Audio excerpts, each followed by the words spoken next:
ഈ ഓണം ആര് തൂക്കുമെന്ന് കാണാൻ കട്ട വെയിറ്റിംഗിലാണ് പ്രേക്ഷകർ. തുടരുമിന് ശേഷം വീണ്ടും ഒരു മോഹൻലാൽ മാജിക് സംഭവിക്കുമോ?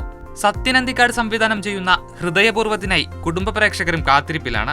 ഓഗസ്റ്റ് 28-ന് റിലീസ് ചെയ്യുന്ന ചിത്രം ഒരു ഫീൽ ഗുഡ് ഓണം സമ്മാനിക്കുമെന്നാണ് ടീസർ നൽകുന്ന സൂചന. ഫഹദ് ഫാസിലും കല്യാണിയും ഒരുമിച്ചെത്തുന്ന ഓടും കുതിര ചാടും കുതിര ഓഗസ്റ്റ് 29-നാണ് റിലീസ്. ഞണ്ടുകളുടെ നാട്ടിലൊരിടവേള സമ്മാനിച്ച അൽത്താഫ് സലീമാണ് ചിത്രത്തിന്റെ രചനയും സംവിധാനവും. റൊമാന്റിക് കോമഡി മൂഡിലുള്ള എന്റർടൈനറാകും ചിത്രമെന്നാണ് പ്രേക്ഷകരുടെ പ്രതീക്ഷ. മലയാളത്തിന് ആദ്യമായൊരു ലേഡി സൂപ്പർ ഹീറോയെ സമ്മാനിക്കുന്ന ലോക ചാപ്റ്റർ 1 ചന്ദ്ര എന്ന സിനിമയും ഓണം റിലീസുകളിൽ പ്രേക്ഷകർ കാത്തിരിക്കുന്ന ചിത്രമാണ്. കല്യാണി പ്രിയദർശൻ തന്നെയാണ് ഇതിലും നായിക.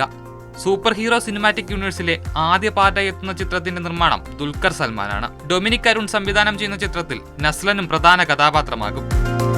ഋതു ഹാറൂണും പ്രീതി മുകുന്ദനും പ്രധാന വേഷങ്ങളിലെത്തുന്ന മേനെ പ്യാർ കിയയുടെ റിലീസ് ഓഗസ്റ്റ് 29-നാണ്. നവാഗതനായ ഫൈസൽ ഫസലുദ്ദീൻ സംവിധാനം ചെയ്യുന്ന ഈ ചിത്രവും ഓണത്തിന് തിയേറ്ററിൽ കയ്യടി നേടാനെത്തുന്നുണ്ട്.